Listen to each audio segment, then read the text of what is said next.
السلام علیکم ورحمۃ اللہ وبرکاتہ۔ دنیا میں ہر طرف اندھیرا ہی اندھیرا تھا، سامعین اکرام، چاند تھا لیکن بے نور تھا، تارے تھے لیکن بوجھے بوجھے،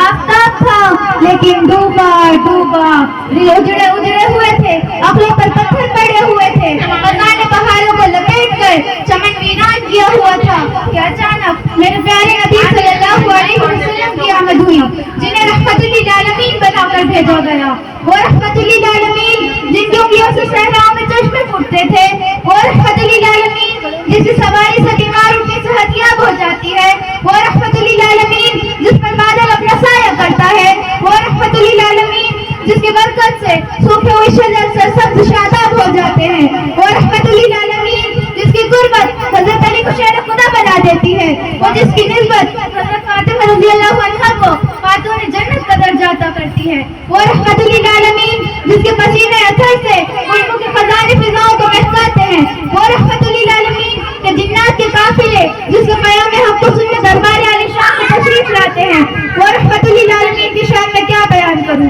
کہ جس سے زیادہ اللہ تعالیٰ نے کسی کی تعریف ہی نہیں کی، جنہیں میرا رب کبھی حبیب کہے، کبھی خلیل کہے، کبھی طٰہٰ کہے، کبھی یاسین کہے، جس کے چہرے کو وضوحا کہے، جس کی زلفوں کو واللیل کہے، جس کے سینے کو علم اشرف کہے، جس کے چادر کو یا ایھا المتقین کہے، جس کی کمر کو یا ایھا المزمل کہے، اور جس کی تعریف میں اللہ رب العزت ورفعنا لک ذکرک کہے، اور کیا کہنے اس وجود کا جو فخر رسول ہے، مولا کل ہے، ہادی سبل ہے، اللہ کی دلبر ہے، کونین کا سرور ہے، ساقی کوثر ہے، شافع محشر ہے، برتر والا قدر ہے، انبیاء کا افسر ہے، جو حسین ہے، نازنین ہے، ماہ زبین ہے، رحمت للعالمین ہے، راحت العاشقین ہے، مراد المستقیم ہے، امام المرسلین ہے، اور جس کی کردار کی عظمتوں پر اس کے حاضرین کو بھی حکیم ہے، جو رہبر ہے، رہنما ہے، بدر الدجا، شمس الضحیٰ، خیر الورا، احمد مجتبیٰ، محمد مصطفیٰ ہے،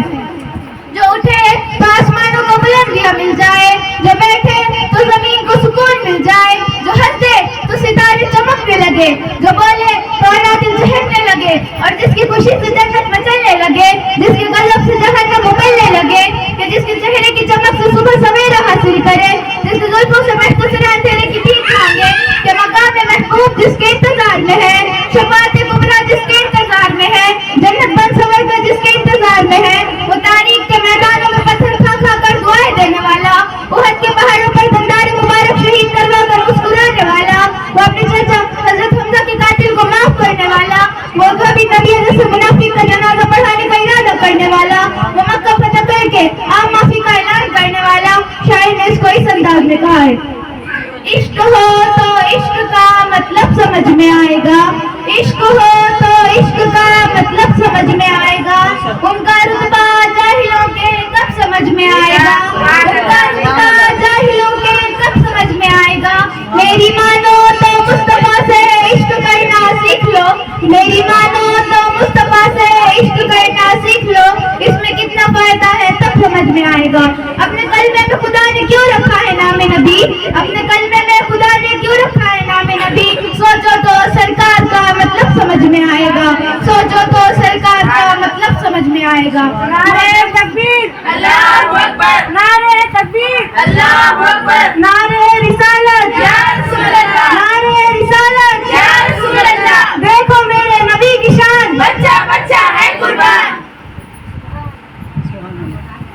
محترم سامعین، آئیے اب میں آپ کو حروف تہجی کی زبانی میرے آقا نور مجسم فخر دو عالم سرور کائنات صلی اللہ علیہ وسلم کی سیرت کو سناؤں۔ الف نے کہا اللہ کا رسول آ رہا ہے،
ہمیں چاہیے کہ ہم ایسے مقدس نبی کی ابتدا کریں اور ان سے سچا عشق و محبت کریں. اب میں اپنی تقریر اس شعر پر ختم کرتی ہوں. ارباب نظر کو کوئی ایسا نہ ملے گا,